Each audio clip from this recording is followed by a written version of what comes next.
dia, pessoal, tudo bem? Obrigado por terem vindo, prazer, sei o quanto é cara a hora de vocês aqui, alguns são pagos em dólares aí, então muito obrigado por terem vindo, tá legal?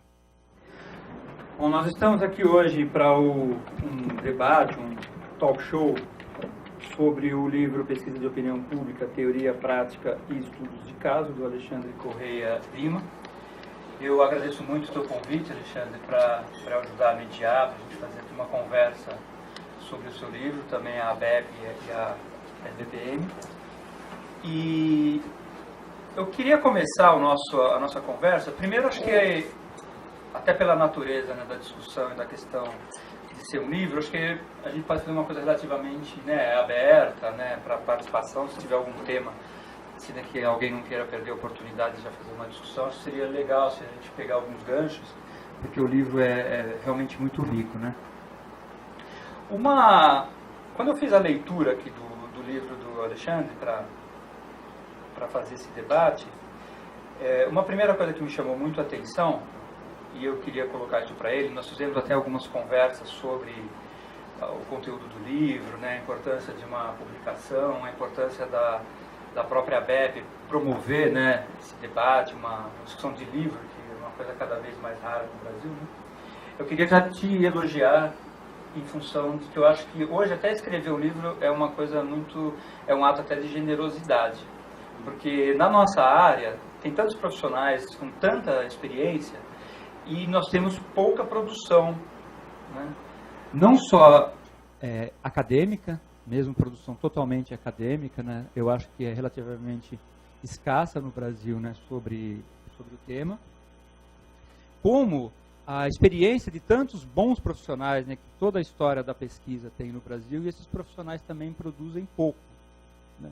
Então, quando acho que alguém coloca uma energia, e é uma energia brutal para escrever um livro, eu acho até que é um gesto de generosidade em contar um pouco a sua história e dividir, né, com a categoria, né, com o público em geral, a sua experiência, né, a reflexão. Então, super parabéns, né, por ter tido a iniciativa. E eu queria começar, né, uma primeira pergunta para a gente falar justamente sobre essa motivação. Gostaria que você falasse um pouco como foi o teu processo para chegar nessa decisão, né, um pouco da empreitada, mas principalmente assim da motivação, né, aquela coisa entre a decisão e partir realmente para fazer o livro. Legal. Obrigado, bom dia, obrigado por aceitar o convite, obrigado à ABEP, obrigado à SPPM, obrigado a todos vocês. Eu sempre gostei de escrever, né? E de alguma forma acho que já tinha algum desejo latente de escrever um livro, embora eu não soubesse que livro, como, quando, assim, né? Mas já tinha uma vontade de escrever, de produzir, porque eu gosto de escrever. E um dia um amigo que já tinha escrito livros, mas livros da área de arquitetura, começou a me incentivar, a falar, se é difícil escrever um livro, escreve um livro.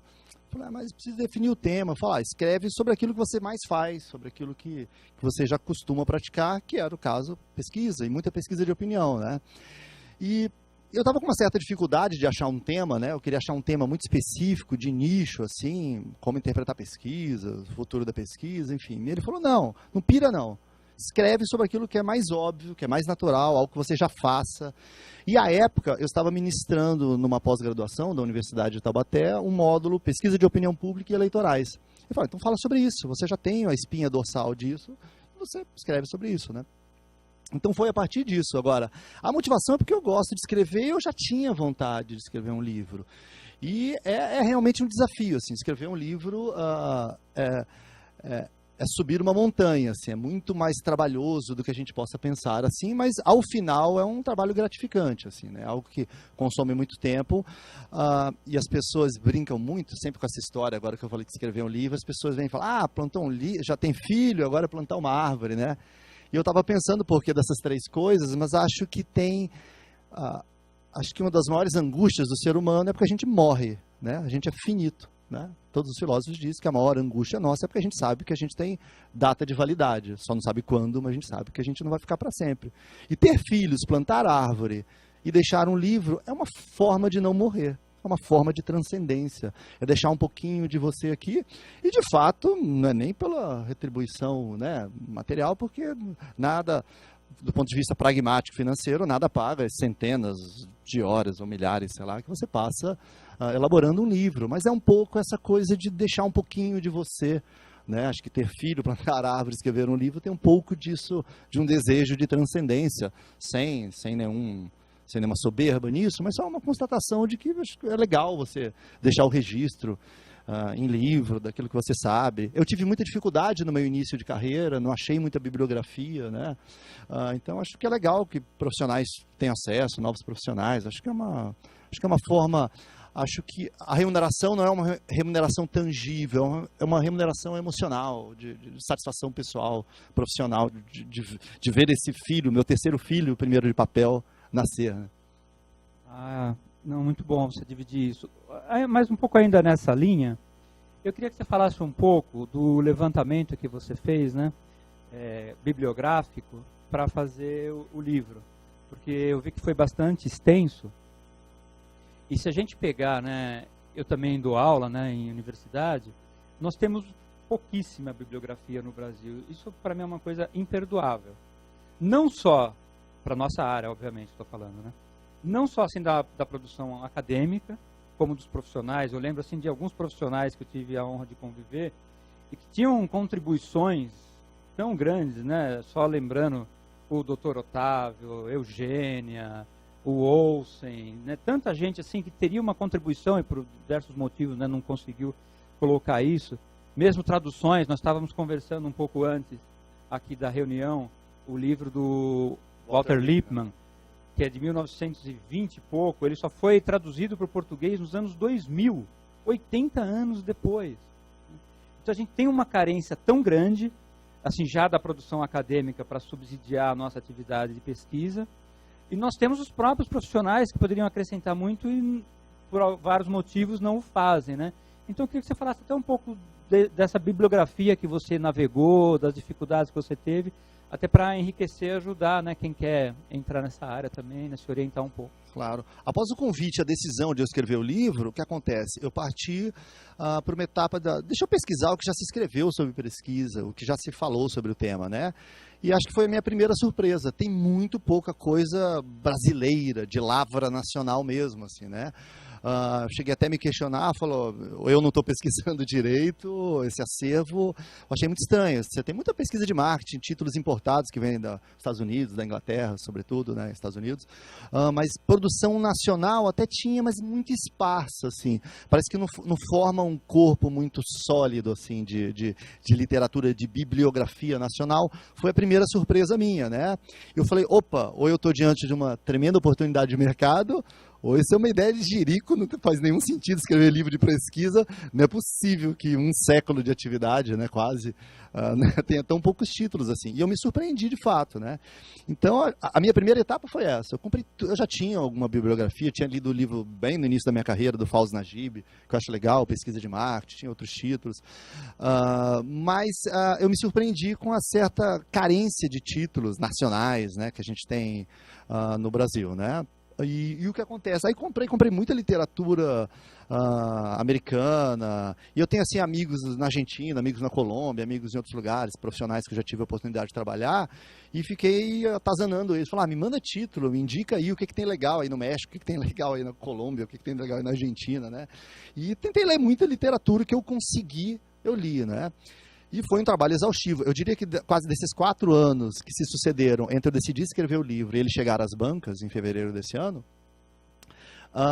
cerca de 8 meses eu consumi comprando e lendo literatura. Cerca de 8 meses, um pouco mais. Assim, essa foi a etapa de apenas comprar títulos e ler, né? Porque depois, à medida que eu desenvolvi os tópicos, sempre vinha uma referência oblíqua, assim, né? E falar, um autor cita um estudo que foi feito na Alemanha, eu pegava, ia na internet, pesquisava, descobria algum paper. Então foi um trabalho exaustivo. A um determinado momento você precisa até renunciar, né? O trabalho é mais de curadoria, falou, chega porque você começa a ter que manejar o universo, assim, né? Falando, melhor controlar. Então, acho que a primeira etapa foi essa, de buscar a bibliografia, até para não repetir aquilo que de alguma forma tenha sido escrito, não faria muito sentido, assim, né? Então, acho que o primeiro trabalho foi esse de arquitetura, de ver o que já tinha de conteúdo, para a partir daí desenhar qual seria o conteúdo do livro. Excelente. Já entrando um pouco no livro, né, e dividindo um pouco com vocês aqui questões relativas ao conteúdo, o teu livro, ele para mim tem muita cara assim daqueles handbook de pesquisa.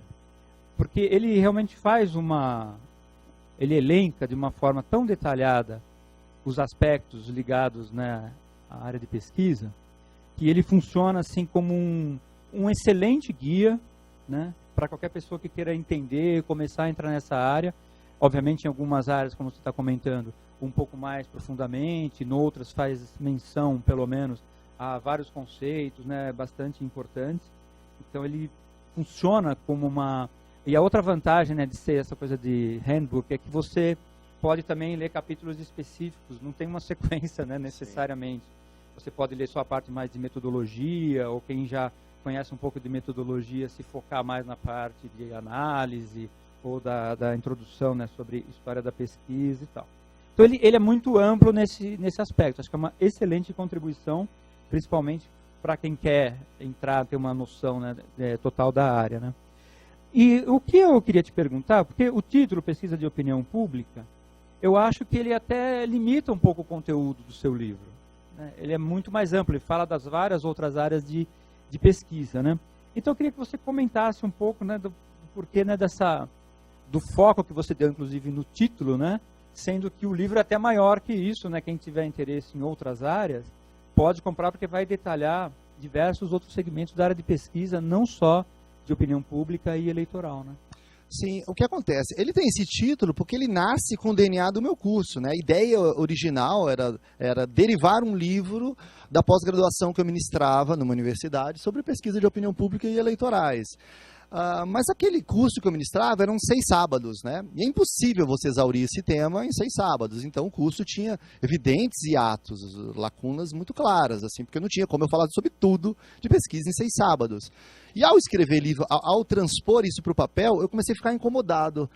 Eu falei, mas como que eu vou colocar um livro no mercado e não vou esmiuçar mais a metodologia, falar um pouco mais de técnicas de análise? Eu comecei a ficar incomodado. E aí comecei a deixar o projeto mais ambicioso, assim, né? É como se eu chegasse no meu prédio de noite, aí chego lá e descubro que o elevador está quebrado, né?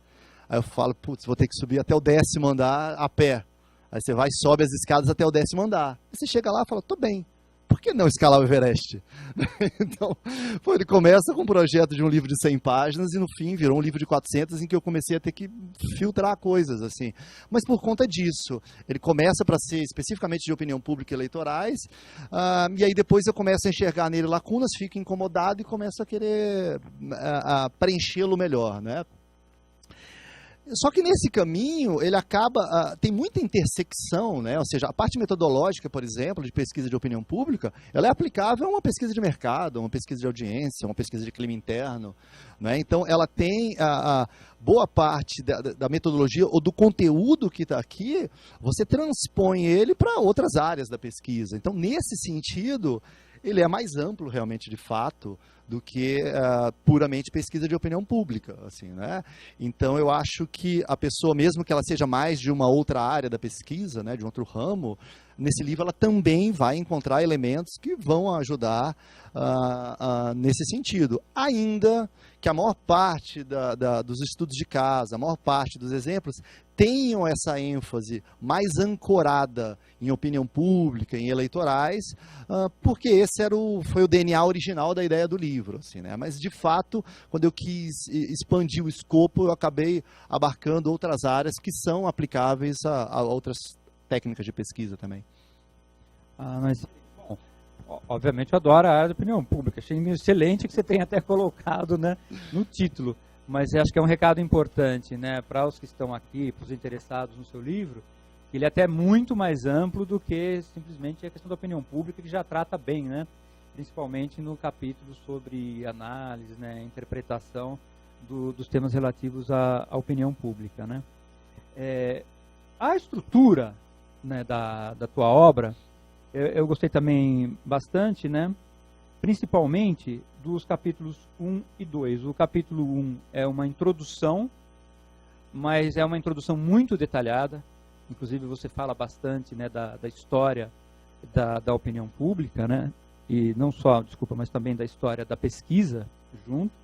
O segundo é especificamente sobre formação de opinião pública, mas que se estende até para outras questões de formação em geral de atitudes, né, também não está restrito à questão, né, da questão de opinião pública. Mas eu queria que você falasse um pouco, eu falei, essas são as minhas preferências, tá? Como você pode ler em qualquer ordem, a introdução e a formação foram uns capítulos que eu gostei muito. Mas você fala bastante da questão da nossa atividade ser multidisciplinar. Eu acho que essa é uma grande vantagem, um desafio, uma característica muito positiva da nossa atividade de pesquisa, mas ao mesmo tempo é um dos grandes desafios, né? Ter que gerenciar questões tão complexas, né? E conhecimentos de origens tão distintas. E ao mesmo tempo você enfatiza nesses capítulos, principalmente na introdução, essa coisa da junção entre conhecimento conceitual e técnico e a questão da experiência. Porque nós estamos no dia a dia operacionalizando uma série de conceitos complexos, principalmente numa atividade multidisciplinar. Então eu queria que você falasse um pouco dessa junção, né? Ou seja, da sua própria experiência, essa questão que você coloca no título da teoria, né? E prática numa atividade que tem que juntar tantos conhecimentos distintos, né? É verdade. A própria ideia do livro já foi um pouco complicada, além de ter que analisar conteúdo. Depois eu falei, qual é o estilo que eu trafego nesse livro? Você vai virar um livro para estudante, um livro técnico, um livro guia, ou isso vai virar um livro autoral? Né? Então, acho que esse foi outro desafio, outra escolha que eu tive que fazer. Né? Escolha é sempre complicado fazer, porque toda vez que você escolhe A, você desescolhe B, né? Então é sempre um pouco angustiante. Né? E eu acho que eu escolhi um caminho que me pareceu melhor, mas um tanto arriscado, que é o caminho de... Ela é um pouco técnico e um pouco autoral, né? Não daria para escrever um livro puramente autoral, precisaria ser mais uma celebridade para isso, né? Talvez depois da conversa com você eu vire essa celebridade. Então não daria para escrever um livro puramente autoral, baseado só em meus cases, assim, né?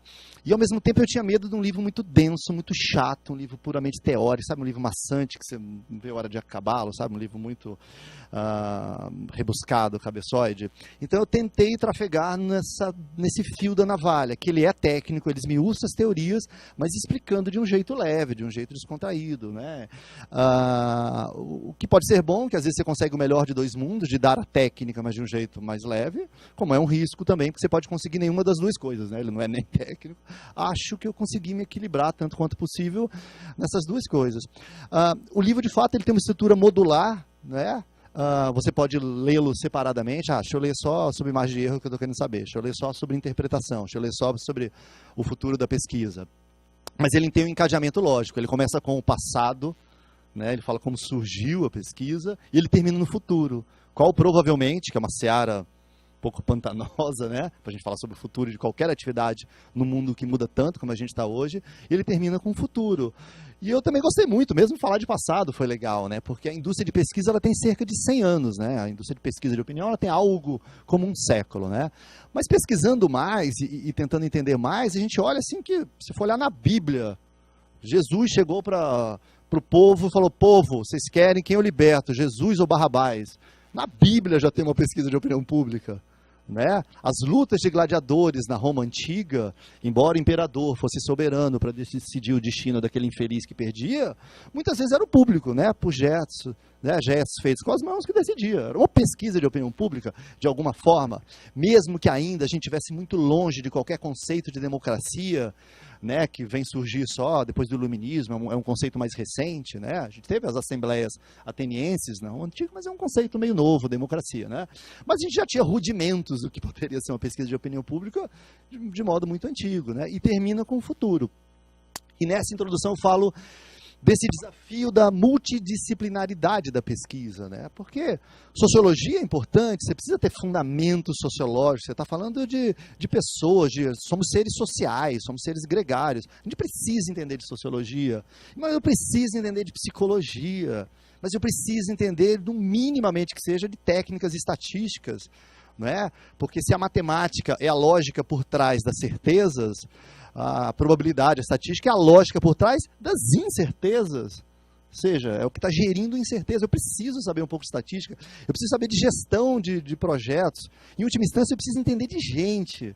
Né? E muitas vezes a gente, como gestor de pesquisa, você precisa entender um pouquinho do negócio do cliente. seja indústria da alimentação, seja varejo de autopeças, seja bens de consumo de massa, seja calçado, seja health, saúde, enfim.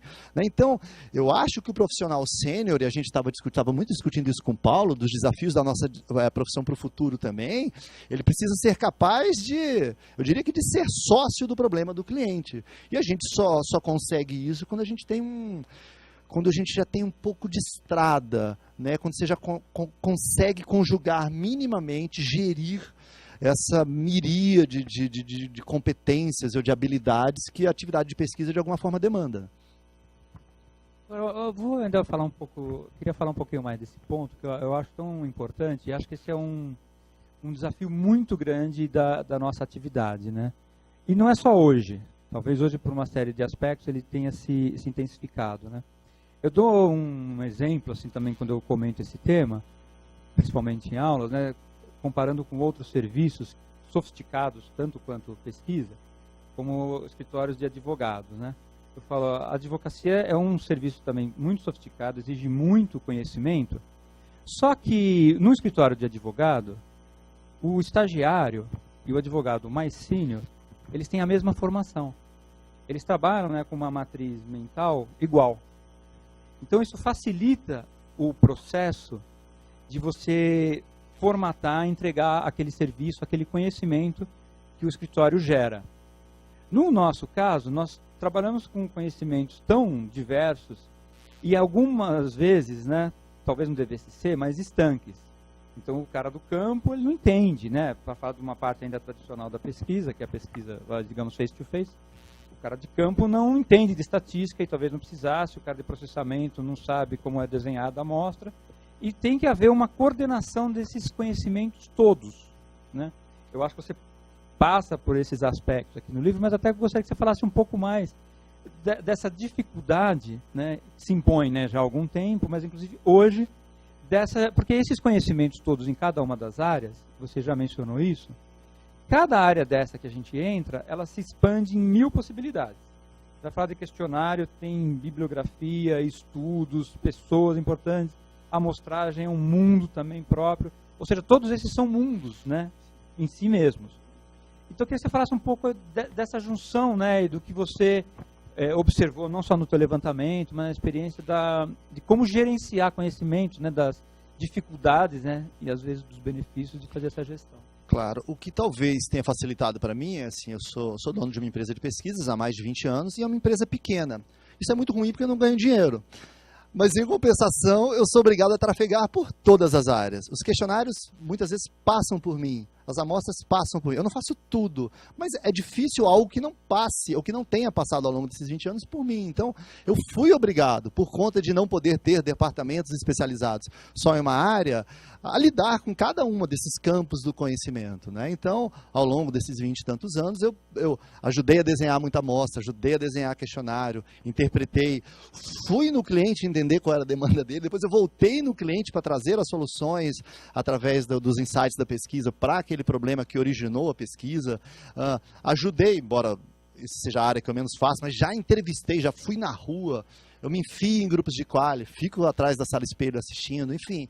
Então, acho que toda essa vivência, que é muito motivada pela natureza de uma empresa pequena, me obrigou a estar um pouco em cada uma dessas áreas. Então, talvez isso tenha facilitado um pouco escrever o livro, porque de alguma forma eu vivi a amostra, eu vivo, né? Eu vivo a amostra, eu vivo o questionário, eu vivo o campo, né? Então, porque numa empresa pequena você não se dá ao luxo, não, esse é o departamento disso, esse é o departamento daquilo, né? A gente é um pouco mais polivalente. Talvez não fique tão especializado, né, numa área, mas a gente, depois de 20 anos, você sabe razoavelmente um pouco de tudo. Eu fiz um curso de pesquisa nos Estados Unidos há uns anos atrás, e lá, muitas empresas grandes, assim, multinacionais, gerentes de pesquisas, e o que eu percebi era isso, assim, né? Eram profissionais ultra de nicho, ultra especializados, num campo específico, mas razoavelmente superficiais quando a gente abordava outras áreas do conhecimento agregado de pesquisa. Foi uma coisa que eu notei. Eu falo, dificilmente eu vou ser melhor individualmente do que eles na área em que eles dominam, mas assim, a maioria deles tem lacuna, eu estou falando os Estados Unidos, assim, né? Tem lacunas sérias, algumas assim, e alguns outros campos, assim, porque ficam imersos, ficam mergulhados naquele campo específico, ou na amostra, ou no campo, enfim. Né? Então, acho que isso me ajudou um pouco a trafegar a natureza da minha empresa, o fato de ser uma empresa pequena, e eu ter que lidar praticamente com todas, não pessoalmente, mas de alguma forma, todas as etapas passam por mim. E acho que é um desafio dos profissionais. Eu não estou falando que todo mundo tenha que ser assim, mas acho que é importante a gente entender o todo, ainda mais numa atividade multidisciplinar. É interessante que a gente tenha um job rotation aí, né? Que a gente saiba o mínimo que seja das outras áreas e como isso se interrelaciona, né? Pesquisa é uma coisa meio mágica, né? Às vezes eu comparo pesquisa com voar de avião, né? Voar de avião é um negócio que não faz o menor sentido. Você olha aquele bicho de milhares de toneladas, você olha, esse treco não pode subir, voar, cruzar o oceano e me deixar em segurança do lado de lá. É meio contrassenso. Como é contrassenso eu entrevistar 2.000 pessoas e saber o que 170 milhões pensam? Não é razoável, não parece razoável. É por isso que tanta gente duvida de pesquisa.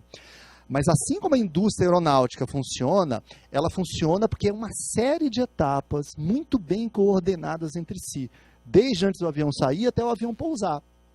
E a indústria de pesquisa é um pouco isso também. Né? Uma etapa mal feita na amostra, no campo, na análise, na digitação, na interpretação, na decodificação de qual é o problema do cliente. Uma dessas etapas é como um voo, né? Foi só o reverso só que deu problema, só o reverso que deu problema. Né? Então, acho que isso é importante. A gente, como gestor de pesquisa, precisa entender essa concatenação de muitas disciplinas diferentes, mas conectadas. Eu acho esse tema muito central para a nossa atividade, né? Não só para as questões que a gente está vivendo hoje, né? Da qualificação e do próprio futuro, né? Da discussão do que vai ser a nossa atividade, né? Daqui para frente. E eu acho que o que você estava falando, né? Principalmente comparando o Brasil, né? com outros países, tem pontos positivos, né? E negativos, né? Porque realmente você pega, principalmente Europa, Estados Unidos, há muitos profissionais muito especializados, mas que também conseguem responder com muita profundidade ao tema específico. Se você quer falar daquilo, vamos falar com esse cara que ele sabe, né? Então, eu queria que você falasse só um pouquinho mais sobre isso, em relação aos clientes, né? Porque eu considero a nossa atividade de pesquisa muito sofisticada, né? Justamente por conta disso, né? Você tem que juntar conhecimentos tão diferentes, há uma dificuldade de gestão intelectual disso e uma dificuldade de gestão operacional, de tantos conhecimentos, né, diferentes. Eu acho que você falasse só sobre dois aspectos em relação a isso. O primeiro, você fez uma comparação legal com a questão do avião, eu acho que nós, como categoria, como atividade, temos muita dificuldade de vender essa sofisticação. Isso que você fala, nunca foi entrevistado, não é plausível que eu fale com 1.000 pessoas e fale sobre o Brasil. Então, a gente tem uma dificuldade em mostrar o que nós somos, o grau de sofisticação que essa indústria tem. Só que hoje eu percebo, é uma experiência, né, minha, queria ver se eu compartilho ou não, que o cliente também não está tão sofisticado, em grande parte. Então, se já é difícil vender a sofisticação do que nós fazemos, para um mercado e talvez para alguns clientes que não acompanham essa sofisticação, seja mais difícil ainda, a gente tenha, né, um complicador hoje para a nossa atividade. Eu acho que a gente vende... Acho que talvez a gente tenha se enxergado errado ao longo dos últimos anos. E hoje, às vezes, eu tenho enfrentado alguns problemas, acho que todo mercado tem, questão de precificação, de budget, o que é compreensível no mundo que a gente vive hoje, né? Não tem como negar isso. O mundo exige métodos mais eficientes de fazer toda e qualquer coisa. Entretanto, a gente precisa tomar muito cuidado com a comoditização da nossa atividade, porque isso não é uma commodity. A gente está vendendo inteligência. Eu não sei se ao longo do tempo a gente deixou de se vender como um solucionador de problemas para se vender um coletador de dados. E se a gente se vendeu como coletador de dados, fomos muito estúpidos, porque coletador de dados tem preço e ele pode ser colocado num balcão de commodities como se fosse saco de feijão. E é ruim isso. Até porque no futuro ninguém vai precisar de coleta de dados, a coleta de dados vai se dar de forma passiva, ou seja... E às vezes o cliente não tem condições de entender isso também, e parte da culpa deve ser nossa de não conseguir mostrar para ele. Mas acho que a gente tem que estar na ponta da inteligência, do prover soluções. Pesquisa não existe por Ninguém faz pesquisa por diletantismo. Vou fazer uma pesquisa. Você faz pesquisa por um objetivo concreto, específico. Resolver um problema de uma empresa X, melhorar um processo, detectar algo de mercado que depois vai servir para essa empresa aumentar a sua eficiência, aumentar seu lucro, ou a satisfação dos clientes. Ou seja, a gente é parte de uma área vital do negócio dele. Então a gente não pode se enxergar como um coletador de opinião ou só como um parceiro operacional. E toda vez que a gente se vende como um parceiro operacional, você está sujeito a perder esse contrato por centavos, por uma questão operacional também. Então eu acho que essa conversa não é nova, mas ela está ficando mais séria. Né? Essa conversa é muito antiga, essa história, temos que ser consultor, blá blá blá, faz tempo que a gente fala, e fala num monte de indústria, e principalmente porque a internet vai matar, está matando e vai matar cada vez mais o middleman, o intermediário. Então, se a gente é apenas um intermediário de informação, estamos perdidos, meus amigos. Porque a internet tirou os intermediários, ela conecta duas pontas e pronto. Né? Ou seja, a gente tem que se ver como um provedor de inteligência, alguém que ajuda a entrar, e isso talvez seja uma ampliação de escopo de como a gente se viu, que a gente talvez tenha se visto no passado, como meu papel é entregar um estudo encadernado bonitinho de 200 páginas, e não é isso. Meu papel é contribuir para as soluções do cliente, resolver as respostas dele, ser parte da solução, seja o que ele for, uma indústria, né, uma instituição, ou seja, então talvez a gente precise ampliar o escopo do que é nosso trabalho, ser visto como alguém que provém soluções, mais do que alguém que coleta ou que operacionaliza etapas X, né, até para que a gente continue relevante num mundo em que a internet está deixando um monte de coisa irrelevante pelo caminho. Posso complementar um pouco a sua resposta aí? Tudo bem. Eu acho que o nosso problema também, isso que você colocou, eu tento comparar as relações dos clientes com as agências de propaganda. Quer dizer, o cara entra lá para cuidar de determinado produto. E nós somos jobeiros. Quer dizer, a gente não é que vai pesquisar sempre o mesmo produto. A gente pesquisa caso a caso os problemas que ele vai ter. E eu não sei se isso foi um nosso erro da gente se posicionar no mercado, ou se o mercado nos impôs esse tipo de coisa para trabalhar. Né? Porque a gente nunca conseguiu ter uma relação como as agências têm com os clientes, né? Que eles ficam anos num namoro, chegam até a casar, né? E nós não, é sempre job, né? Sempre job é job. Então eu acho que essa foi a grande dificuldade que a gente enfrenta para poder estar mais próximo de algum cliente. Né?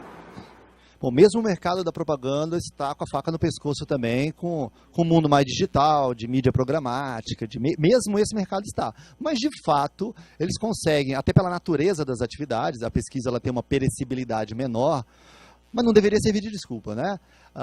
Mas ela tem uma perecibilidade mais longa, né? Ela dura mais tempo, então os nossos contatos com o cliente, os touch points são mais dilatados no tempo, né? Mas a gente deveria se posicionar como um consultor, como alguém mais próximo, como um gestor dessas informações, né?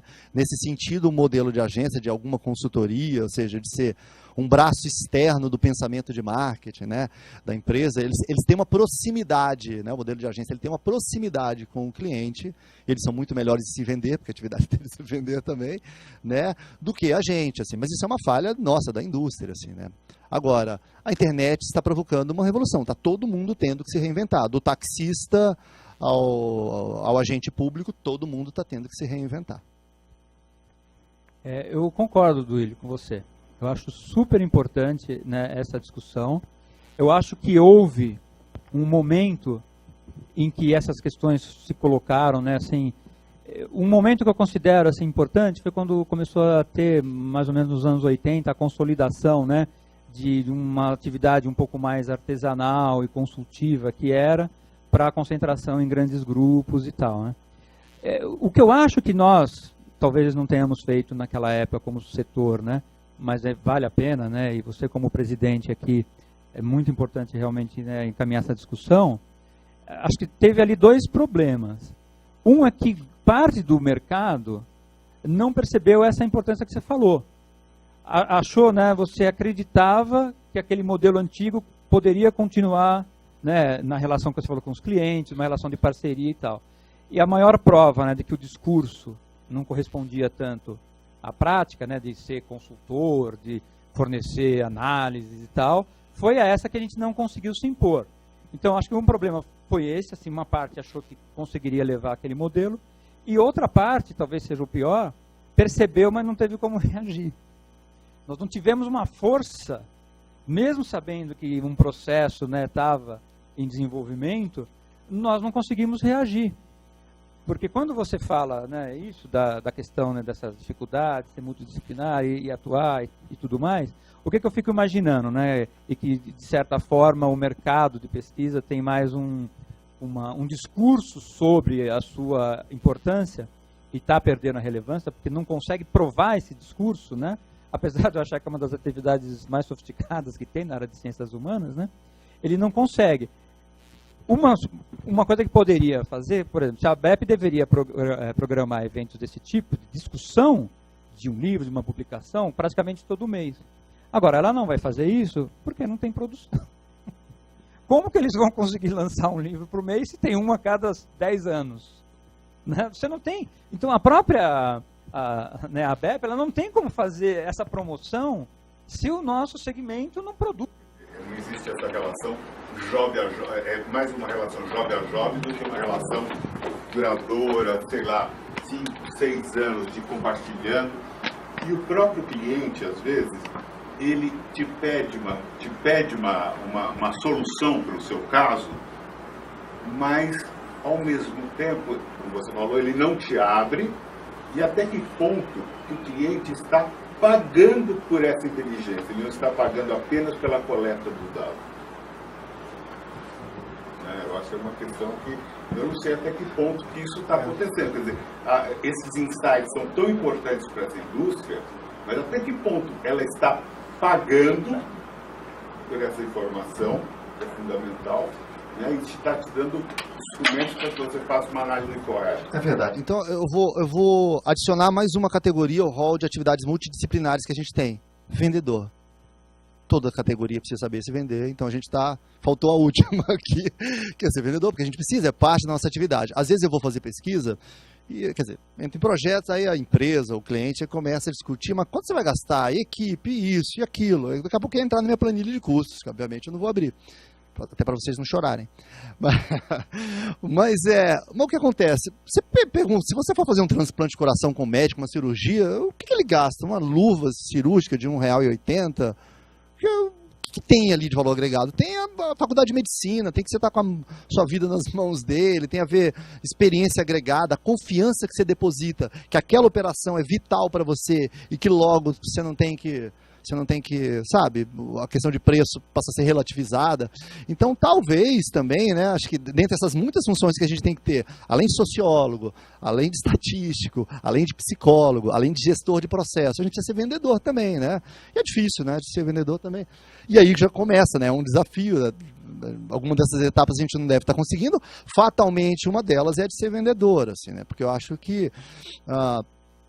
de novo, quando você vai para uma mesa de cirurgia, luva, álcool, bisturi, essas coisas, a gente, ou seja, o que é mais valioso ali é a inteligência dele naquele processo, a expertise, ou seja, a questão é em que ponto isso se perdeu, a gente não foi capaz de vender, que a gente está vendendo inteligência e não 200 folhas de papel pintada com gráficos coloridos, talvez.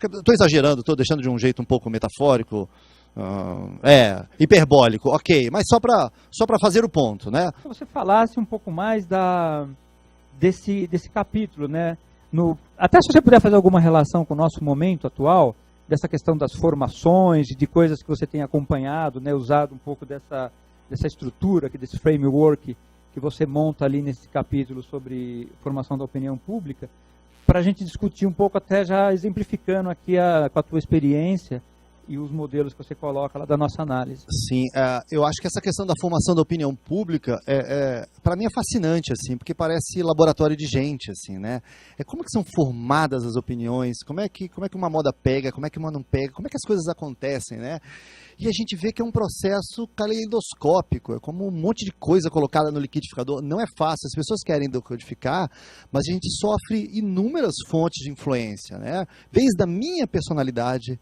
cada um de nós, a gente nasce com uma combinação de cromossomos, com um software mental. Tem gente que tem uma predisposição genética a ser alegre, a ser feliz, a ser introspectivo.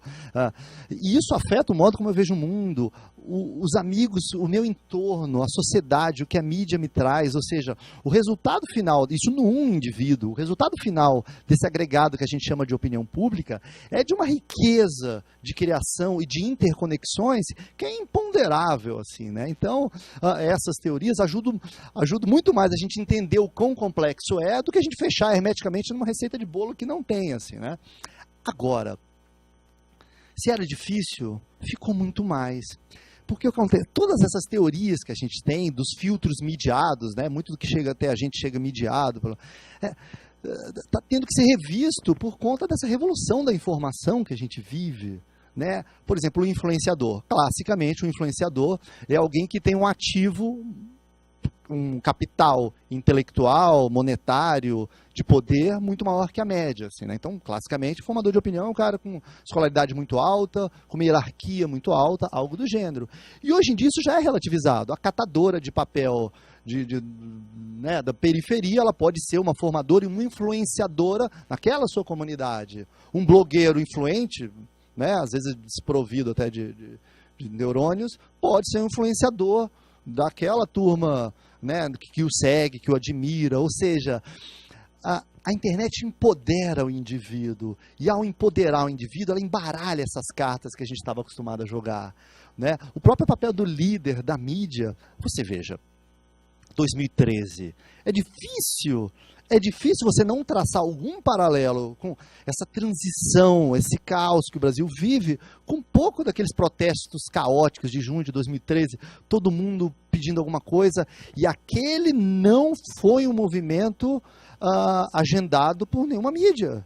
Foi uma coisa espontânea, um pouco caótica, um pouco que surgiu, cada um com seu cartaz, o extrema-direita do lado do extrema-esquerda, todo mundo junto, cada um querendo mais saúde, um querendo privatização, um querendo estatização, todo mundo junto. Né? Então, ou seja, acho que o que muda assim, com essa era de internet é que o cidadão está empoderado e essa formação de opinião ela passa a ser menos controlável, assim, ela é mais caótica, ela se dá de maneira difusa, a hegemonia dos grandes grupos ainda tem, né? Não tem como negar a influência, a importância dos grandes grupos de mídia, mas já tem que ser relativizado, não é? E está tudo misturado ao mesmo tempo agora. Sabe? A pessoa vê uma notícia na TV, aí ela pega, posta no Facebook, aí vira uma piada no WhatsApp, que circula, viraliza, aí o cara do YouTuber faz um vídeo, né? O rádio, mas o rádio também alguém replica em outra rede, está tudo misturado. Chega uma hora em que o produto final daquilo é uma mistura de tantas coisas, passou por tantos meios, que você já não sabe mais o DNA original daquilo. Está muito mais complexo. Eu escrevi um artigo de jornal esses dias que eu falo que ficou muito mais difícil, né? O Instituto Locomotiva fez uma pesquisa esses dias e ele mostra um pouco dessa ambiguidade do brasileiro, né? Assim, o brasileiro é a favor da democracia, mas é contra a política. Brasileiros que se dizem de direita têm posições que são nitidamente de esquerda e vice-versa, ou seja, está muito mais complexo. A gente nunca navegou um mar tão intenso de informação, a gente nunca teve tão informação disponível, mas nunca foi tão difícil decifrar esse enigma, porque as pessoas estão muito mais multifacetadas. O mundo não cabe na definição de Flamengo e Fluminense, de coxinhas e salame, sei lá o que é. Né? O mundo está mais complexo, está muito mais pulverizado. Né? Ou seja, se você acha que está informado, lamento informar, você está profundamente desinformado, que está mais difícil entender isso daí mesmo. E se está mais difícil, a gente tem uma importância muito maior, e essa informação vale mais. Ou deveria valer. Entendi. Eu queria até conversar um pouquinho mais desse tema com você, porque nesse capítulo aqui, né, sobre a questão da formação da opinião pública, você comenta também dois aspectos que eu acho muito relevantes nessa discussão bem atual, que você fala da volatilidade, né, das opiniões, quando você comenta as pesquisas eleitorais e o processo eleitoral, né? Você fala dessa questão da volatilidade, sob o ponto de vista de como as pessoas, né, interpretam, digamos, como a sociedade interpreta o que as pesquisas falam daquele momento. Porque todo mundo fala, mas a pesquisa errou, não deu certo e tal. Então tem uma questão da volatilidade. Esse argumento, mas muda muito.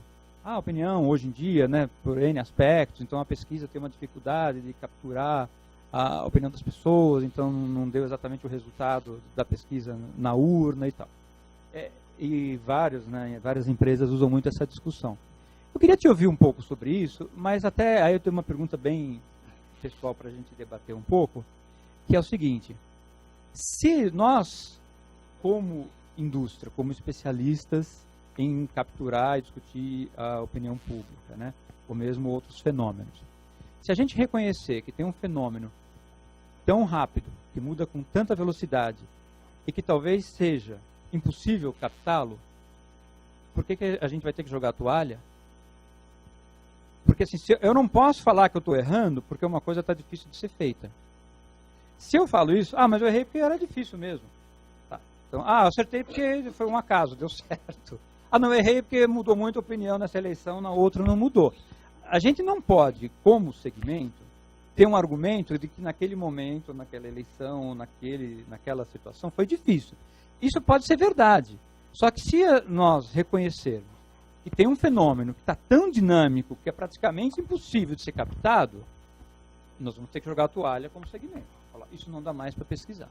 Porque muda numa velocidade tal, que seja por internet, por mídias sociais, seja o que for, não dá mais. É tão volátil que não dá para capturar. Né? E como você até discute isso aqui nesse capítulo, eu queria te ouvir um pouco a sua opinião sobre isso. Bom, isso daria tema para um seminário de 14 semanas, né? Mas vamos lá. Em primeiro lugar, os gregos nem gostavam do conceito de opinião, eles chamavam de doxa, porque segundo eles, opinião é uma coisa frágil, que não precisa ter lastro nenhum na realidade. Então, ter uma opinião sobre que aquilo ali é pano, aquilo ali não é pano, é um treco sintético, mas não importa, aquela é a minha opinião, isso não precisa estar lastreado na realidade, é a minha opinião e ponto. Né? Opinião, cada um tem a sua. Então, eles já nem gostavam disso. E o que acontece? Quando a gente fala de eleições, sobretudo, a gente tem um conceito mais volátil, que é opinião. Eu gosto disso, eu não gosto daquilo, eu acho que aquilo é melhor, eu acho que A é melhor que B. E você, à medida que você avança na solidez disso, isso vai virando coisas mais sólidas. Por exemplo, tem atitude. Atitude normalmente é, por exemplo, eu ser vegetariano, ou não ser, eu ser de esquerda, ou ser de direita. Isso tem um valor mais estável no tempo. Né? E depois tem o último, mais estável ainda, que é o valor. Eu acredito como valor que a vida é um bem inalienável, ninguém pode tirar, enfim. Essas coisas. Aí, esse é mais difícil, normalmente você nasce e morre com seus valores. Algumas pessoas, infelizmente, nascem e morrem sem valores, que é o pior. Mas a maioria de nós somos seres humanos bacanas, a gente nasce com alguns valores. Esse, normalmente, a gente não fere, nasce e morre com eles. E o que acontece? O problema da opinião é que ela é super volátil, né? E parte da volatilidade, no caso da política brasileira, é que a gente não tem atitude. Como o nível de politização é baixo, por exemplo, nos Estados Unidos, um percentual significativo da população já tem uma inclinação democrática, outra republicana, né, os dois partidos, e isso serve um pouco como lastro. Se você observar o histórico das eleições americanas, eles têm flutuações? Claro que tem, mas não existe esse serrote, essa montanha-russa que é eleição no Brasil, que um cara começa liderando com 60, termina com 8, outro começa com 1, termina com 74. Essas coisas não existem. A banda de flutuação lá é um pouco menor, por N razões, das quais isso não é um seminário, eu não tenho condições de me...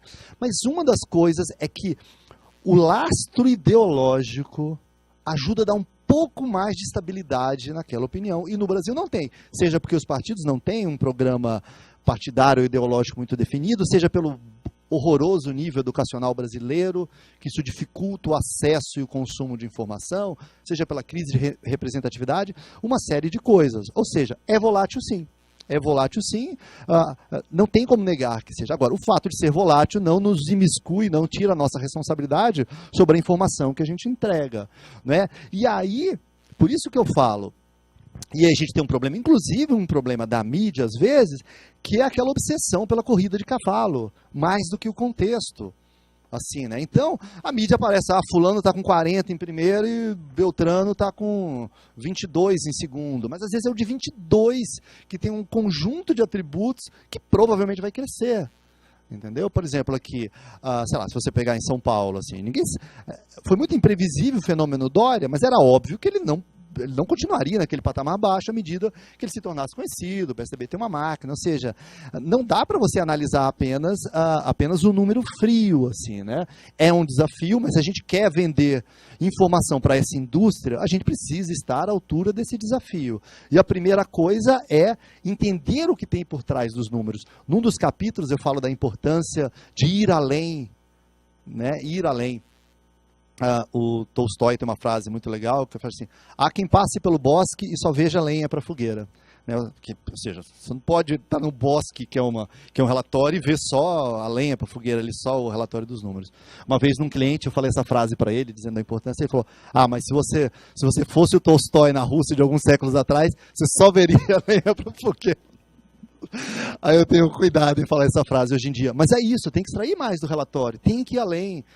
Qual é a verdade escrita nas entrelinhas e não no headline, não na manchete? Eu acho que a gente, como profissional, a gente precisa ser capaz disso. Agora, eu falo muito da mídia, e como a mídia divulga pesquisa, e aqui a gente tem não conflitos, mas a gente tem algumas barreiras difíceis, porque o jornalismo é movido por algumas máximas, né? Uma das máximas é o que os americanos chamam de if it bleeds, it leads. Né? Se sangra, vira notícia. Né? Porque, claro, a gente como consumidor de informação, você não quer estabilidade. Né? Está lá na capa da Folha de São Paulo. Né?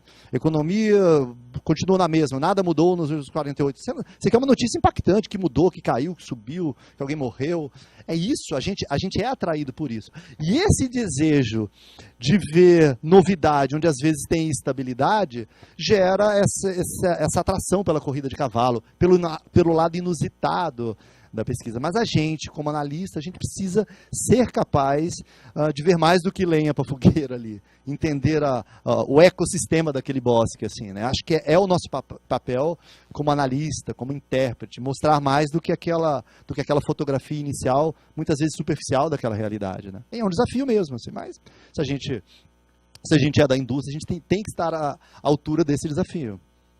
E nesse livro eu traço alguns exemplos, eu traço até o exemplo porque pesquisa é história também. A pesquisa ajuda a explicar o que é o mundo, o que foi o mundo, o que vai ser o mundo. Por exemplo, a gente fala assim, o nazismo é uma mancha horrorosa na história dos germânicos, por N razões que a gente já sabe, eu não preciso me delongar disso. Mas assim, teve um plebiscito na Alemanha, em 1934, o Hitler teve 90% dos votos. Logo depois teve a Opinion Public in Occupied Germany, acho que é alguma coisa assim, foram estudos conduzidos entre 1945 e 1949, depois tinha acabado a guerra, e ainda assim tinha uma aceitação enorme do ideário nazista, eles achavam que a raça ariana era superior, ou seja, mas é óbvio que hoje eles se envergonham disso, a gente já sabe disso tudo, certas coisas a gente só entende com distanciamento histórico. Muito do que a gente faz hoje, daqui a 100 anos, nossos netos vão ter vergonha. Falam, uau, como eles faziam aquelas coisas em 2017, como eles eram bárbaros. Então, certas coisas a gente só entende com distanciamento histórico, assim. Mas as pesquisas ajudam a mostrar isso. Você pega o golpe militar no Brasil, né, que tolheu o direito de imprensa, mas havia, as pesquisas do Ibope disponível à época, mostravam uma aceitação àquilo.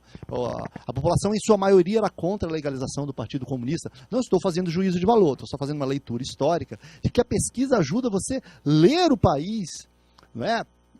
E o que acontece? Os Estados Unidos, eles têm o NORC, tem o Pew Research Center, né? Aqui tem o CESOP, o Ibope disponibiliza algumas pesquisas, mas eu não vejo isso sendo um catalisador de produção científica. Tem tanta coisa do mercado de consumo no Brasil, nessas pesquisas do Ibope. Você tem os barômetros, o Eurobarometer, né? Você tem um monte de coisa que mostra as atitudes das pessoas ao longo do tempo. No Brasil você tem estudos isolados, você tem o ESEB, mas não é um corpo consolidado em que a gente esteja se estudando como sociedade. E olha como é importante isso. Isso tudo é pauta pública. Quantas transformações o Brasil sofreu, vem sofrendo e vai sofrer, mas de alguma forma isso não está sendo catalogado, não está sendo observado. Como é rico isso, né?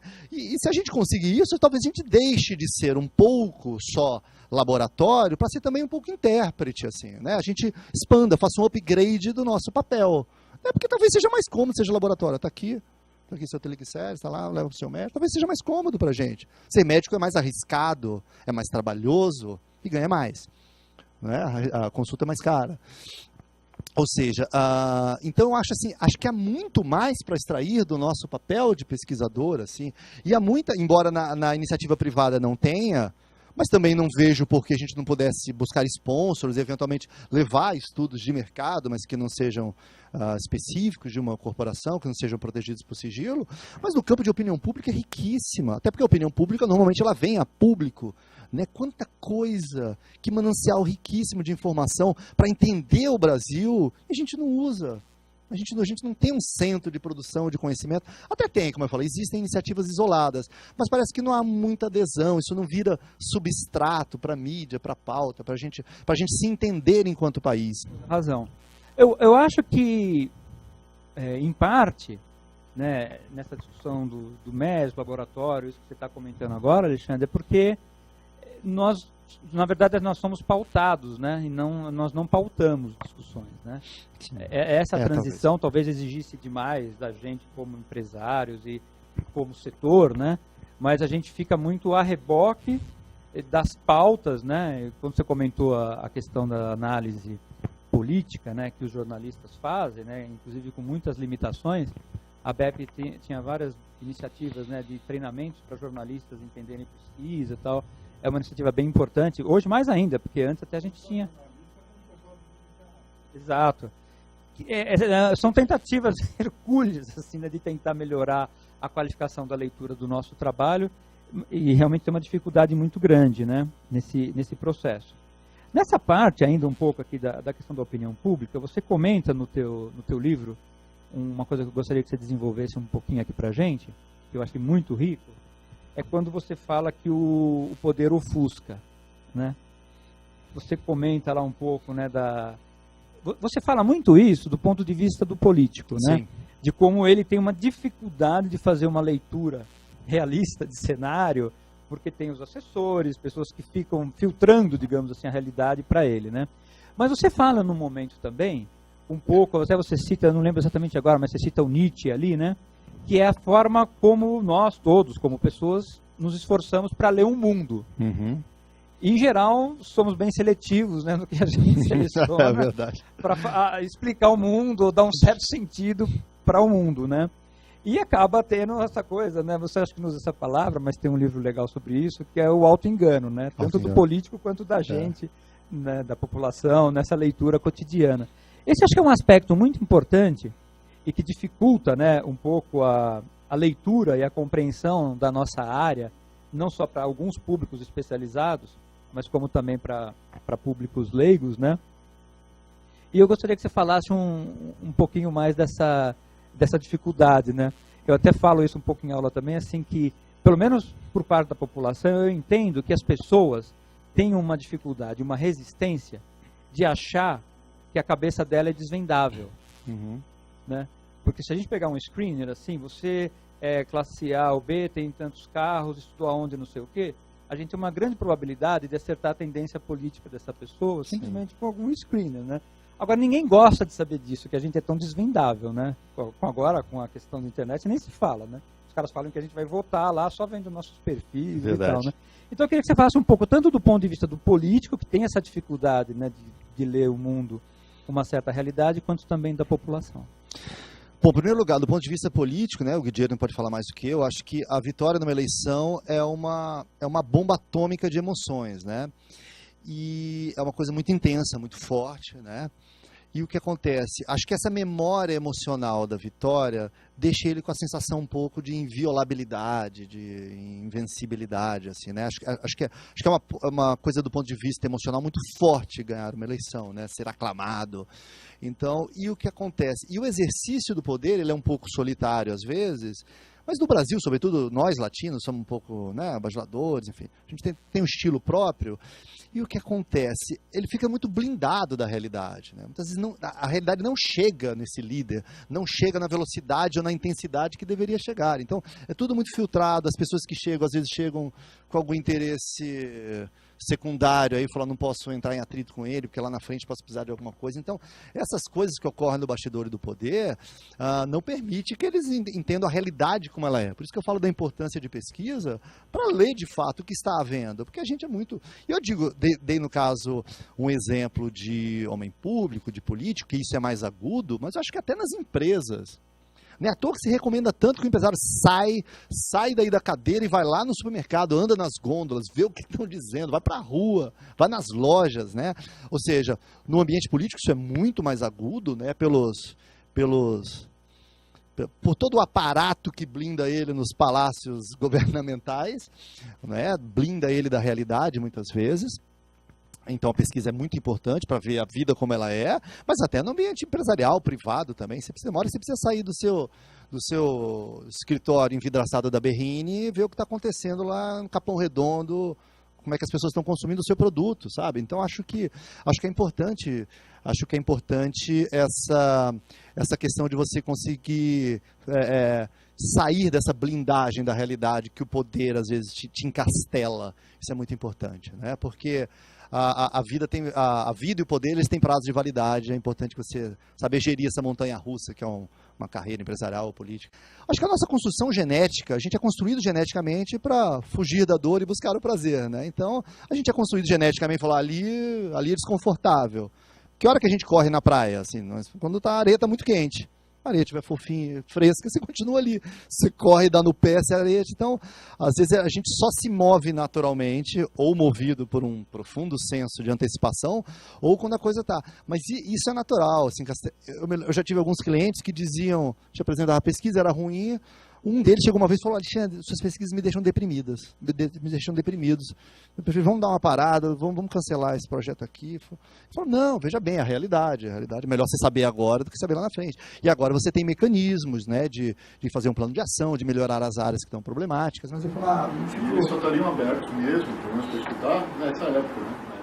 O que é ruim, né? Porque muitas vezes ele teve um governo mal avaliado, não cuidou de uma série de áreas que poderiam ter sido melhor cuidadas, acreditou que algumas áreas iam bem e não iam bem, e quando alguns problemas se tornarem insolúveis, assim, né? Então, o ideal é que faça, não só no campo público, mas até na iniciativa privada. Melhor que você monitore isso. Depois disso, você perguntou uma outra assunto que... Deixa eu só fazer um comentário a partir até da pergunta dele, que eu acho bem interessante mesmo. Nós temos, acho que, 2 processos aí, tá? Para dar uma opinião da minha análise pessoal sobre isso. Nós temos uma certa geração, não sei se está falando geração em termos de idade mesmo, né, só de político, mas a gente tem uma certa geração, em termos de idade, que pensa muito igual ao passado. Infelizmente. Vários políticos novos, jornalistas, intelectuais, de diversos, que têm essa mentalidade antiga ainda. E tem alguns poucos com mais idade, que tem uma visão mais para frente, infelizmente.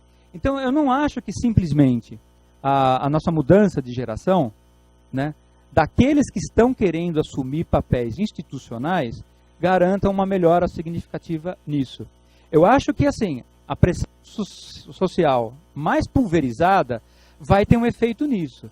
Eu acho que, por enquanto, ela está gerando poucos líderes ou poucas porta-vozes, digamos assim, que estão realmente com uma proposta transformadora, né?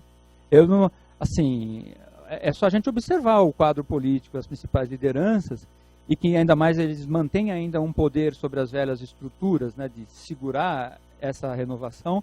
Então, acho que ela não vai se dar na velocidade que nós gostaríamos ou que talvez o país precise. Por isso que eu acho que nem a mudança de geração, infelizmente, está trazendo, né, com a força que precisaria para ver essa conexão maior entre cidadania e institucionalidade. A respeito disso, acho que tem 2 frases que são bastante emblemáticas disso. Que vem mudando, mas no Brasil, como é que se fala? Você sabe com quem você está falando? Nos Estados Unidos, como é que se fala? Who do you think you are? Quem você pensa que é? Isso reflete muito sobre como a gente enxerga a sociedade e sobre o que é ser uma sociedade igualitária, onde ninguém está acima de ninguém, em princípio. Né? Então, acho que tem um pouco disso. O Brasil começa com favelas, com castas, né? com muitas separações sociais, e a gente ainda tem traços muito fortes disso na nossa sociedade. E eu acho que o maior traço excludente hoje é uma escravidão velada, que é a má qualidade da educação. Acho que esse é um mantra, é um clichê, mas é verdade. O que eu vou dizer? Pois é. Agora, Eu devo ter um lado poliana, porque eu acho que a gente está mudando, assim, daquela escritora, né, que fala que tudo é positivo, assim, porque eu acho que é uma transição lenta, mas eu acho que a gente vem mudando, só que num ritmo paquidérmico, assim, que a gente gostaria que o Brasil evoluísse mais rápido. A gente já perdeu, a gente podia ser a Coreia do Sul, não é? Já perdeu um monte de bonde da história, assim. Mas eu acho que já há alguma ruptura, assim, acho que é difícil dizer que o Brasil de hoje não é melhor que o de 20 anos atrás, mas são passos muito. Eu acho que o pior disso se a gente for, dá para traçar um tratado antropológico e pegar todas as raízes da nossa colonização, por que a gente é o que a gente é, não é? A outra pergunta que você falou era sobre como você vê isso na população, né? Da população se enxergar, não aceitar pesquisa, a questão, né, do auto-engano, aquela história, né, de formar suas próprias visões, uma leitura. Porque o que acontece? Nós somos seres sociais, né? Então a gente... eu acho que o legal dessas teorias é que elas mostram, assim, que a gente não existe isoladamente, né? A gente existe muito em função de como a gente percebe os outros e como a gente acha que os outros nos veem. Né? Eu vejo às vezes umas coisas e eu fico me questionando. Às vezes um carro, eu falo, que carro esquisito, lança um carro, né? Nossa, que carro feio. Nossa, não gostei, não me agradou. Aí passa um tempo, eu começo a achar o carro legal. Eventualmente compro, assim. Eu fico pensando, que raios me fez eu gostar desse carro que eu não gostei? Mas às vezes é essa coisa social. Eu comecei a ver um monte de gente andando no carro, eu vi o comercial na TV, e inconscientemente, alguma coisa dentro de mim eu começo a gostar, achar que aquele design, que originalmente eu não gostei, que aquele design é legal. Entendeu? Que de alguma forma aquele carro é bonito, assim. Agora, o que fez fazer isso? Mudou meu arquétipo estético do que seja bonito ou não seja bonito? Não, eu nem saberia dizer. Por que eu passei a achar legal um carro que eu achava feio. Mas muito possivelmente, porque eu passei a ver esse carro nas ruas, eu passei a ver pessoas que eu admiro dentro daquele carro, sei lá. Né? Ou seja, nós somos seres que somos profunda, moda é outra coisa, assim, né? Eu fui recentemente com a minha mulher, a gente foi passear na Europa, e lá na Itália, já estou informando vocês, todo mundo está usando calça pega-frango. Achei muito esquisito, né? Tá todo mundo usando com a canela aparecendo, assim, né? Mas pode ter certeza, achei muito estranho, falando, não vou comprar calça aqui não. Mas daqui 2 anos estaremos usando, provavelmente achando legal, calça pega-frango, calça aqui na canela, assim, né? E porque socialmente a gente começa a ver na novela, começa a achar natural, normal. Já viu o jogo de futebol dos anos 90, 80? Você olha jogadores com aqueles shortinhos, aquelas camisetas esquisitas, falando, nossa, né? A gente acha estranho, mas assim, a gente é muito movido pelos nossos pares, né? Pelo que a gente tem necessidade de aceitação, desde que a gente nasce quando pequeno e a mãe pega a gente no colo, é uma carência aqui no mundo, né? A gente é meio sozinho no mundo, então pertencer à tribo, até quando a gente quer discordar da maioria, no fundo a gente quer discordar da maioria para pertencer a uma minoria. Né? Mesmo a espiral do silêncio, né? Já falando de uma das teorias que tem, né? Ela fala que a pressão social tem uma força de conformação nas pessoas, né? A partir do momento que você vê que aquela sua atitude é meio rejeitada pelos seus pares, você começa a refluir aquilo, até aquilo virar um silêncio e depois eventualmente desaparecer aquele comportamento, não é? O politicamente correto faz um pouco disso hoje, né? Mas ela também tem grupos, são radicais, que eles vão contra a voz da opinião. Mas eles descobriram que esses radicais, que eles fazem questão de ir contra a maioria, eles fazem isso porque eles se sentem pertencentes a um grupo minoritário, mas um grupo. Eu pertenço entendeu? A seita dos adoradores de canário da África Setentrional, sei lá, mas é a tribo deles, entendeu? Então e nós somos seres sociais, a gente precisa muito dessa aprovação social, desse como a gente enxerga a coletividade, impacta muito como a gente se comporta, né? Primeiro eu queria até que você falasse se você vê o quanto isso tem mudado, né, nesses teus anos todos de experiência, se a gente tem melhorado ou piorado em instrumentalizar profissionais para isso, né, para essa qualificação que você chama desse ir além, e o que a gente pode, né, obviamente o seu livro já é uma contribuição para isso, né, esse handbook aqui que tem tantos detalhes, mas que você enfatizasse um pouco mais aspectos que possam contribuir para formar, se é que tem gente querendo se formar nessa área, entrar no mercado, né, mas como que as pessoas, pelo menos que ainda têm isso, nessa paixão como a gente, né, pela área, que seria, o que ajudaria nessa formação para a gente, de novo, sair de laboratório e ser médico? Estou me sentindo muito culpado. Não, você trouxe uma boa categoria aqui para a gente se comparar. Ô, Guilherme, mas já que você é médico... Ô, Guilherme, mas já que você é médico, dá um Rivotril, um Lexotan pra gente. Vai sair todo mundo deprimido daqui. Não, mas a gente tá usando... Receita um Lexotan pra gente. Não, é bom. Como pesquisa, fizemos uma entrevista pessoal em profundidade. Não, mas como você vê, assim, a nossa autocrítica para tentar melhorar tá boa. A gente está justamente querendo elementos, né? Ao contrário, acho que existe uma chance da gente fazer uma parceria muito mais aprofundada do que até agora. Entre quem é especialista em marketing, entre quem é pesquisador, entre quem é publicitário. Não por acaso todas as empresas estão em crise. Os marqueteiros até presos. Então, ou seja, toda empresa está em crise e todo mundo está sentindo que sozinho já não resolve. Exatamente. O marqueteiro só não resolve, o pesquisador sozinho não resolve, o publicitário sozinho não resolve. Porque esse caos de comunicação a gente não consegue abordar como antes. Não consegue. Só um comentário muito breve. Quando estavam falando agora sobre encastelamento do poder, que é um fenômeno clássico de sempre do poder, especialmente quando você sente que está sendo invadido, como é o caso da política brasileira hoje.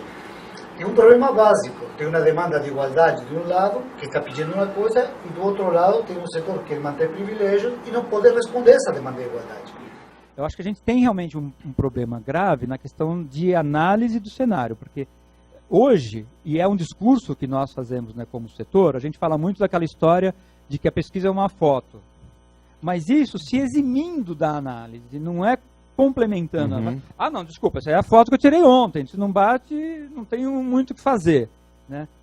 E a gente se exime, às vezes, né, de novo uma autocrítica do setor, em analisar, porque nós nos colocamos, às vezes, e é uma coisa que eu luto muito para a gente mudar, como um analista de eleição, como um analista de corrida de cavalo. Enquanto eu acho que a nossa tendência, principalmente das empresas, né, como a minha, de opinião pública, nós teríamos que ir para a análise da sociedade. Sim. Quando nós somos um analista de cenários sociais e levar para o cliente um cenário social complexo, a gente consegue fugir da corrida de cavalo. Mas é que tem que essa é a questão do ir além e falar para o cara, olha, não é que é deprimente ou você vai ficar deprimido, isso é a realidade. Você se deprime ou faça algo para mudar, né, para agir e tal. Mas um ponto só que eu queria colocar nessa questão que vocês discutiram aí um pouco do cenário brasileiro, e aí eu queria muito te ouvir, Alexandre, sobre isso.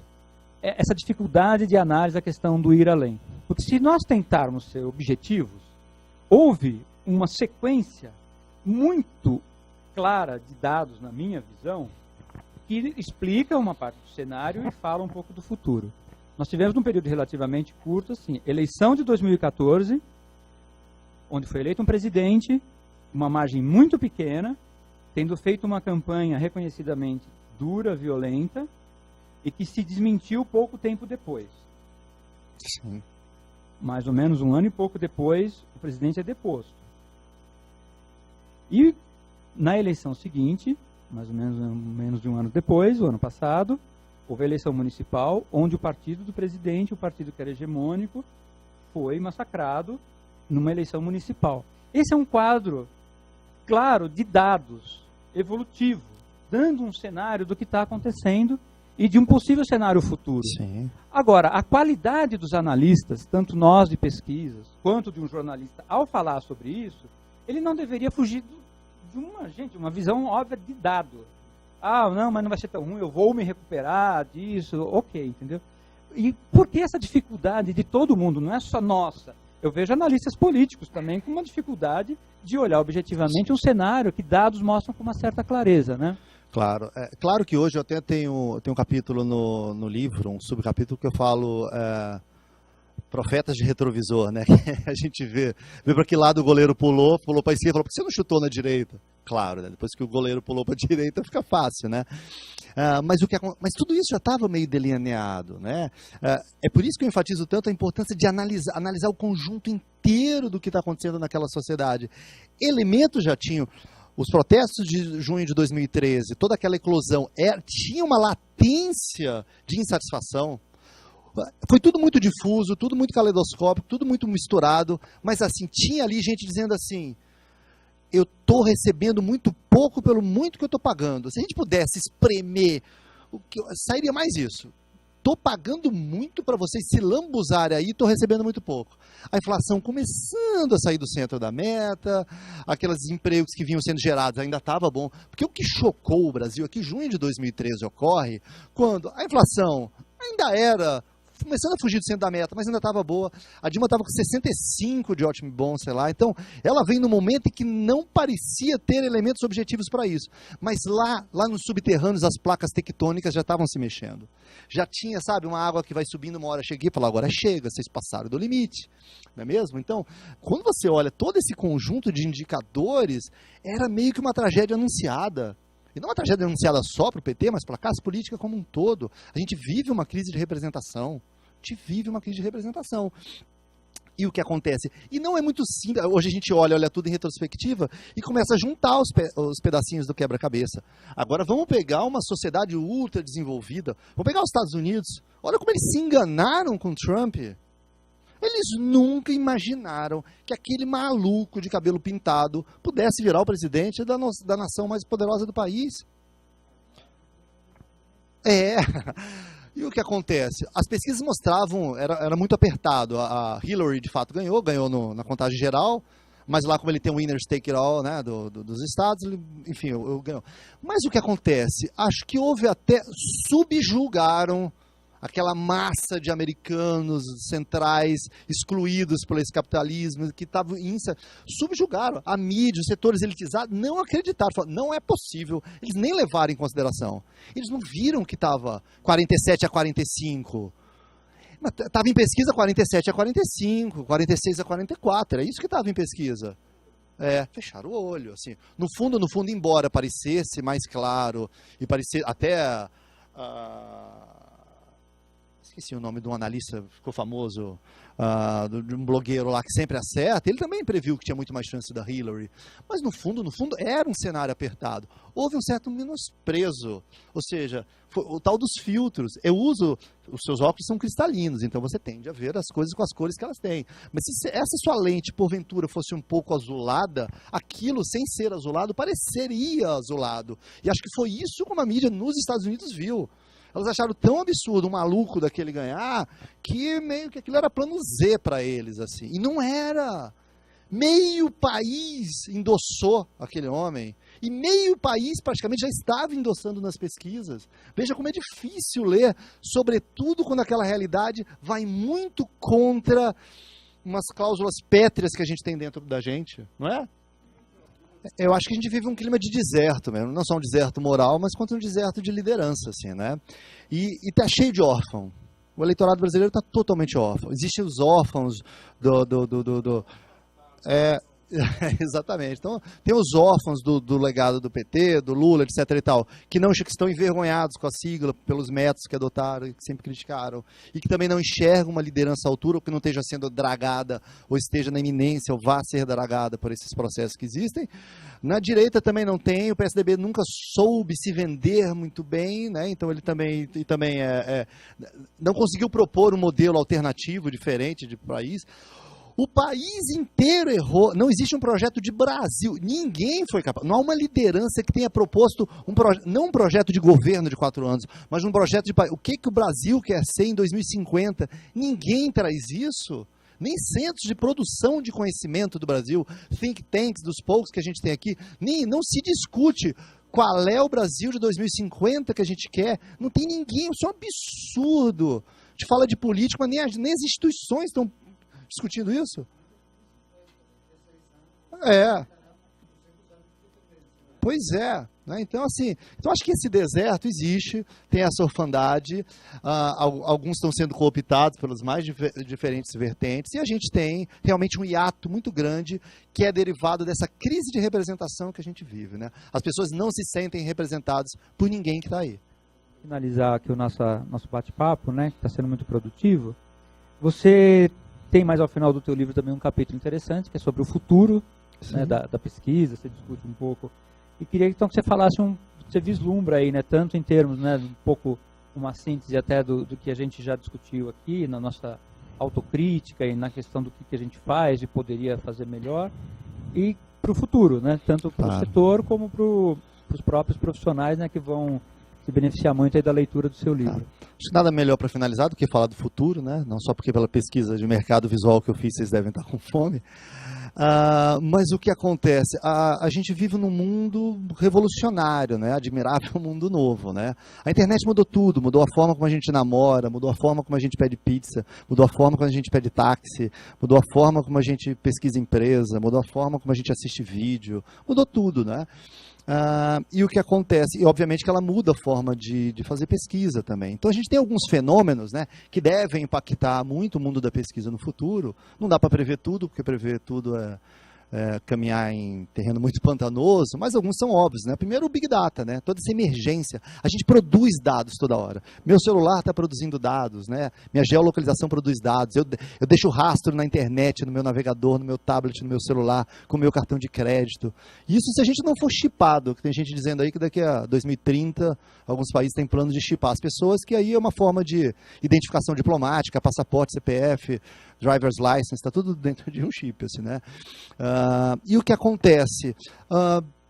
Equipamentos vestíveis dizem que é uma das tendências, né? Ou seja, a gente vai ser monitorado, nossa saúde, nossas finanças.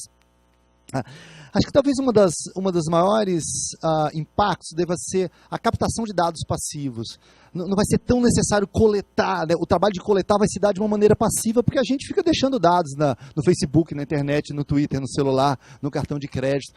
Por isso que eu digo que a nossa importância como produção de inteligência passa a ser muito maior, porque coletar dados daqui a pouco, eu faço muita pesquisa para supermercado, continuo fazendo, e muitas vezes eu faço, qual setor você foi, qual gôndola você foi, o que você achou, enfim, fico perguntando para as pessoas.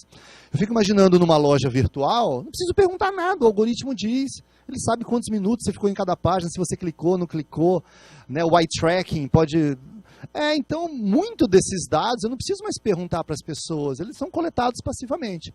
Acho que uma outra fronteira também, para não me alongar muito, é essa intersecção de pesquisa com medicina, que é o último campo, assim, né? Eu até no meu livro cometo uma ousadia conceitual, porque isso não existe na teoria, mas eu coloco pesquisa quantitativa, que é aquela que eu pergunto para você o que você acha, o que é. Aí tem a qualitativa, que eu não apenas pergunto, mas às vezes como você reage, como você diz, seu tom de voz. E acho que a próxima fronteira é a pesquisa neurológica, porque eu nem te pergunto, eu vejo como você reage fisiologicamente, o seu córtex, que áreas que são ativadas, que áreas que não estão, sua pupila, ou seja, mas é um campo em que a gente ainda está tateando, a gente não dá para extrair conclusões tão taxativas, porque ainda não se sabe tanto ainda, é uma nova fronteira, mas provavelmente em algum momento a pesquisa caminhará para isso, né? Eu posso calibrar minha resposta, te dar uma resposta socialmente desejável, ou mesmo achar que eu sei uma coisa que eu nem sei, por exemplo, eu não sei porque eu passo a gostar de carros que eu não gostava antes, sei lá, me acostumei, enfim, mas eu não consigo enganar meu córtex, minha amígdala, meus neurônios, minhas sinapses, essas coisas ocorrem de uma maneira automática, assim. Então, talvez uma das próximas fronteiras seja essa intersecção da pesquisa com a medicina, com a ciência, com esses novos métodos neurológicos. Tem a neurociência, acho que tem. Tem neurobusiness, tem neurobullshit, porque tem muita gente vendedor de ilusões aí. Tem também, né? Tem muita gente séria, porque de fato nós somos seres neurológicos também, biológicos, então é óbvio que tem uma fundamentação biológica no que a gente faz. Mas tem muita gente, às vezes, se apostando disso, porque tem neurotudo hoje, né? Tem neuroeducação, neurocampeonato de bolinha de gude, tem o neuro qualquer coisa. Mas, de fato, é uma fronteira que a gente tem muito a explorar e acho que é um campo fascinante a hora que a gente descobrir um pouco melhor os mistérios insondáveis da nossa mente, por que a gente faz o que a gente faz, mesmo sem saber por que a gente faz. Alexandre, muito obrigado. Eu que agradeço. Parabéns pelo livro. Obrigado a você. Parabéns, então. Obrigado, Paulo Cidade. Muito obrigado pelo convite para debater aqui com você. Um coração enorme. Desculpa se eu me excedi aqui muito com a minha participação. Imagina. Na verdade, não era mais para a gente ouvir sobre o seu livro. E, de novo, eu ressalto que é uma um gesto até de generosidade. Imagina. Você ter dedicado, não é fácil, né, a contribuir com a categoria, com esse livro, né? E parabéns, bastante sucesso aí pro teu livro. Obrigado por aceitar, obrigado pela sua generosidade. Você devia ser Paulo País, Paulo Continente, não Paulo Cidade. Você é maior que isso. Obrigado. Uma boa tarde a todo mundo.